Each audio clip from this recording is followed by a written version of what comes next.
Hello everyone. इस video में हम दक्षिण पूर्वी एशिया के प्रादेशिक अध्ययन को शुरू करेंगे।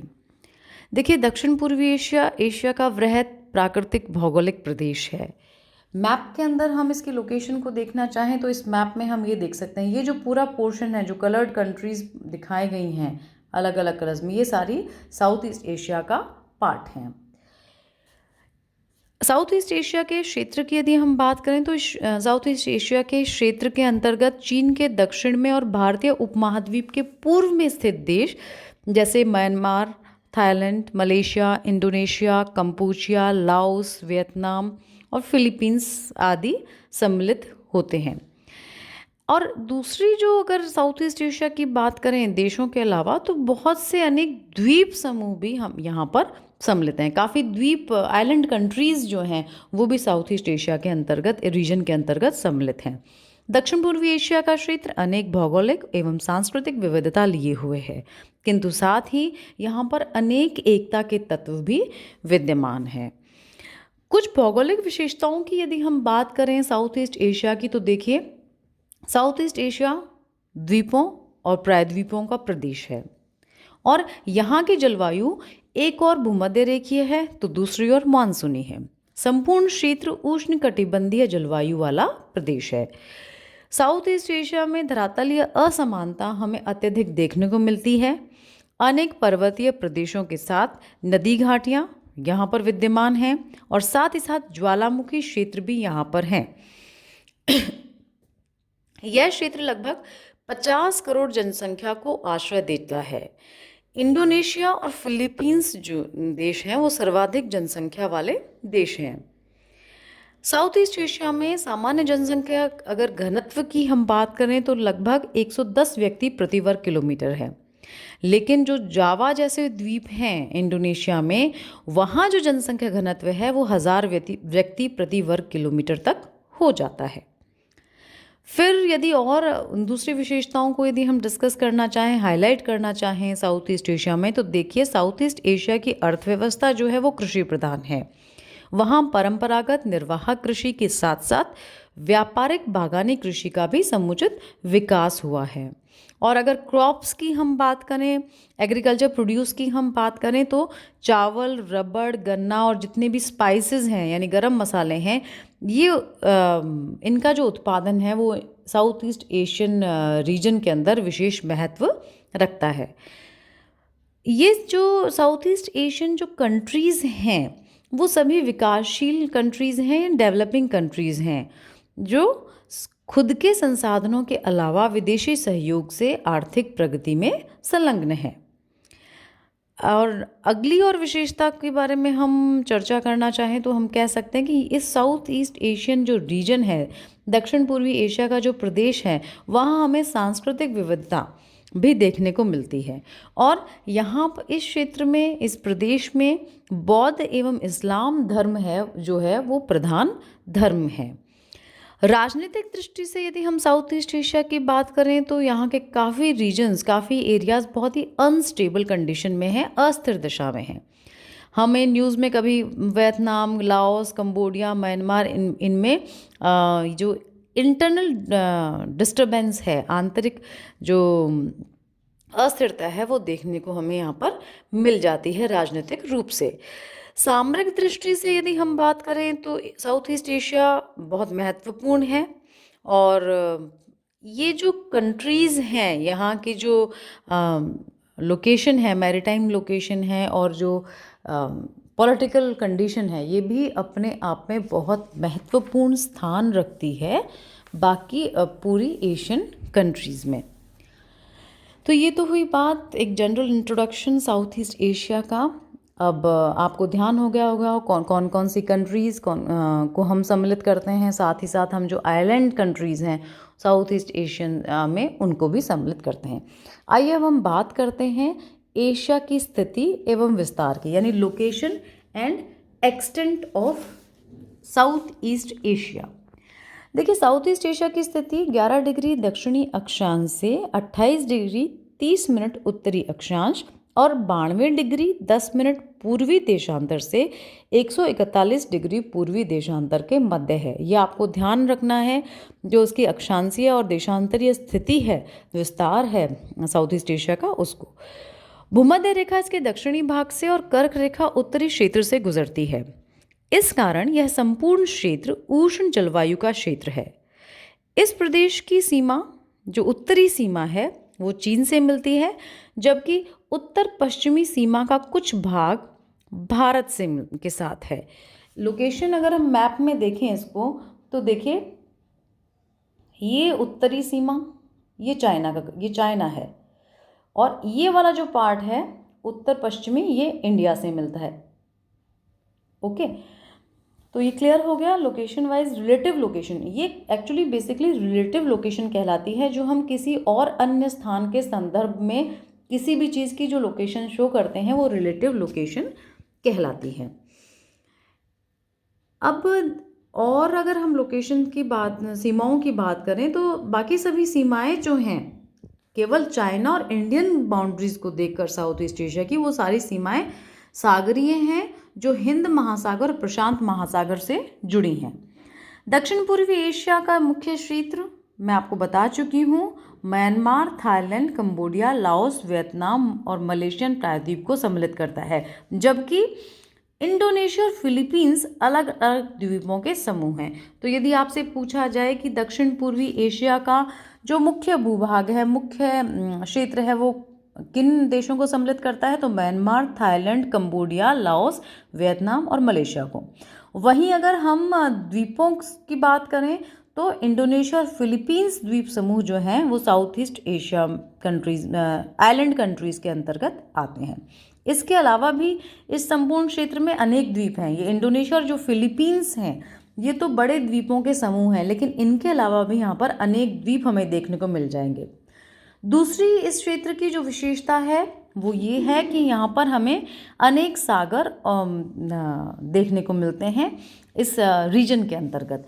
इनमें से अंडमान सी, जावा सी, दक्षिणी चीन सी, सुलू सी, सेलेबीस सी, बांडा सी आदि प्रमुख हैं। आपको ध्यान रखना है, साउथ ईस्ट एशियन के जो मेन ओशंस हैं वो कौन से हैं? अंडमान ओशन, जावा ओशन, दक्षिणी चीन ओशन, साउथ चाइना सी, सुलू सी, सेलिबीस सी, बांडा सी आदि। वहीं जो थाईलैंड की जो खाड़ियाँ हैं, और थाईलैंड की खाड़ी और टोनकिन खाड़ी जो है वो यहाँ पर मुख्य खाड़ी क्षेत्र हैं। यहाँ पर मैप में अगर हम देखना चाहें, अब देखिए ये अंडमान सी आ गया, ये जो लोकेशन है मैप में अंडमान सी की है। यहाँ पर आ गई गल्फ ऑफ थाईलैंड। ओके, ये लोकेशन है साउथ चाइना सी की। आपको ध्यान रखना है इस चीज़ को। और उसके बाद जो हम लोकेशन देखेंगे, ये सेलेबस सी आ गया, ये सेलेबस सी आ गया। तो ये चीज़ें, ये मैप में आप इस लोकेशन को ध्यान में रखिएगा। सेलेबस सी, मैं एक बार वापस आपको दिखा देती हूँ।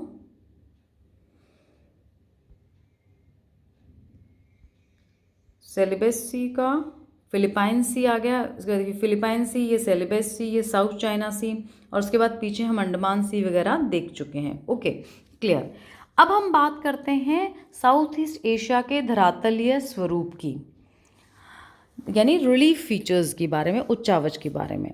देखिए, दक्षिण पूर्वी एशिया के मुख्य स्थल को बर्मा मलाया पंखाखार क्षेत्र का नाम दिया गया है। यह आपको ध्यान रखना है। दक्षिण पूर्वी एशिया का जो मुख्य स्थल है उसको बर्मा मलाया पंखाकार क्षेत्र, यानी बर्मा मलायन फैन एरिया का नाम दिया गया है। ये जो क्षेत्र है ये बेसिकली शंक्वाकार क्षेत्र है। इसके अंतर्गत म्यांमार, थाईलैंड, इंडो चाइना के देश तथा मलाया प्रायद्वीप आते हैं। ये वाला जो एरिया आपको दिख रहा है, ये फैन एरिया, ये सारा इसके अंतर्गत सम्मिलित है। ठीक है, क्लियर हो गया आपको। बर्मा मलाया फैन एरिया के अंतर्गत क्या क्या आता है? म्यांमार, थाईलैंड, इंडो चाइना और मलाया द्वीप प्रायद्वीप के क्षेत्र सम्मिलित हैं।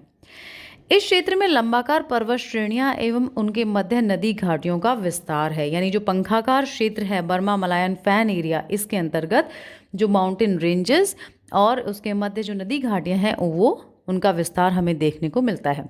पश्चिम में अराकान जो वेस्टर्न में पश्चिम में अराकान योमा श्रेणी है, जिसका क्रम अंडमान निकोबार तक चला गया है।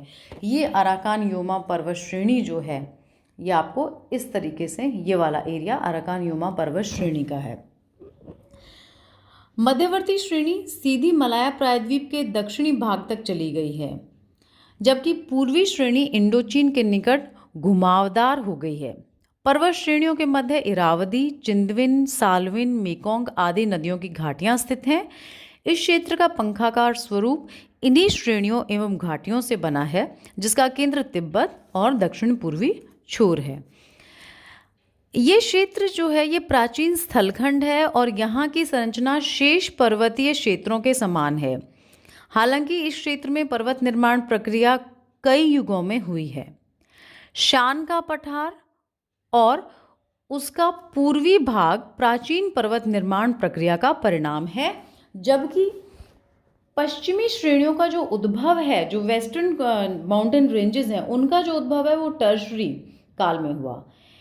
इस प्रदेश की पर्वत श्रेणियों में अरकानियोमा और अंतामाइट श्रेणियां प्रमुख हैं। आपको ये ध्यान रखना है, जो अरकानियोमा जो वेस्टर्न रीजन है, जिसमें जो टर्शरी कालीन जो श्रेणियां हैं वो अरकानियोमा और अंतामाइट जो श्रेणियां हैं वो हैं।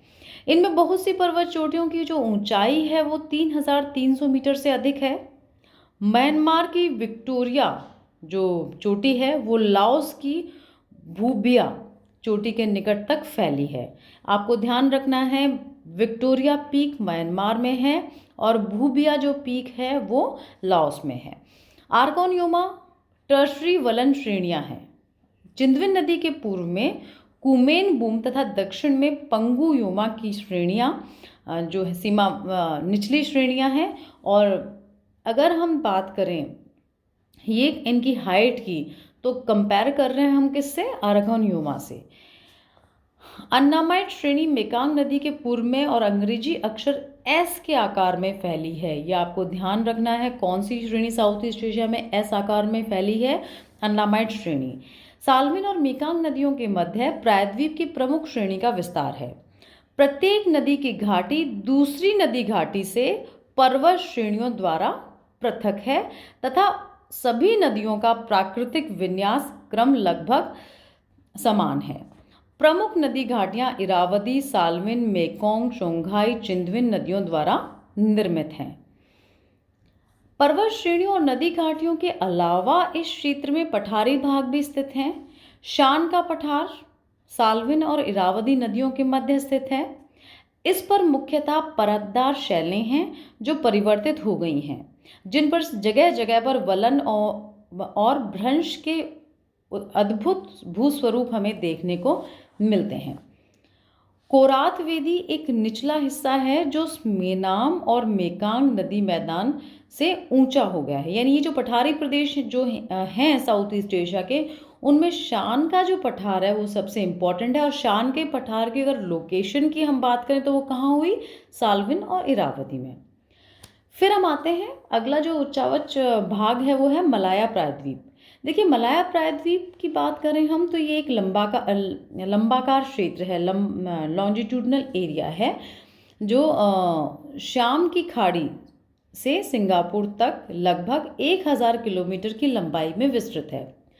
प्रायद्वीप पर पर्वत श्रेणियां रेखात्मक प्रारूप में विस्तृत हैं और संपूर्ण प्रायद्वीप पर चूना पत्थर व क्वार्ट्जाइट चट्टानों का विस्तार है।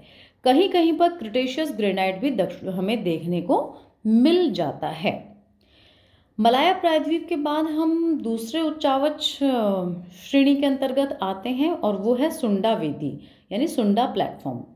देखिए, हिंद चीन के दक्षिण में और मलाया से बोर्नियो तक के विस्तृत क्षेत्र को हम सुंडा प्लेटफॉर्म के नाम से जानते हैं या सुंडा प्लेटफॉर्म के नाम से पुकारते हैं। आपको ध्यान रखना है, इंडो चीन के दक्षिण में मलाया से बोर्नियो तक का जो क्षेत्र विस्तृत है वो सुंडा प्लेटफॉर्म है। यह एक विशिष्ट भूरूप है जिसका विस्तार स्थल एवं दक्षिणी चीन के जलीय क्षेत्र पर है। दक्षिण पूर्वी एशिया में ज्वालामुखी के अनेक शिखर हैं। यहाँ बहुत से ज्वालामुखी फटते रहते हैं और भूकंप भी आते रहते हैं। लेकिन बोर्नियो द्वीप एक ऐसा अपवाद है जहां पर ज्वालामुखी नहीं आते। इंडोनेशिया द्वीप की सबसे जो ऊंची ज्वालामुखी शिखर की हम बात करें तो वो कोरिंसी है।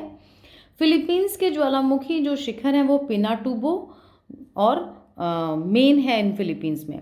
तो देखिए स्पेशलिटी की अब इसको ध्यान रखना है आपको कि साउथ ईस्ट एशिया में बहुत ज्वालामुखी आते रहते हैं, लेकिन केवल जो बोर्नियो वाला भाग है वो एक ऐसा क्षेत्र है जहाँ पर ज्वालामुखी नहीं आते। इंडोनेशिया में केरिंसी जो एरिया है सबसे ऊंचा ज्वालामुखी वाला क्षेत्र है। उसके बाद जो फिलीपींस के अंतर्गत जो एरिया आता है वो माउंट पिनुटुबो है, बहुत हाई वॉल्केनिक माउंटेन है। अगले वीडियो में हम क्लाइमेट, साउथ ईस्ट एशिया के क्लाइमेट और प्राकृतिक वनस्पति और मृदा को लेंगे।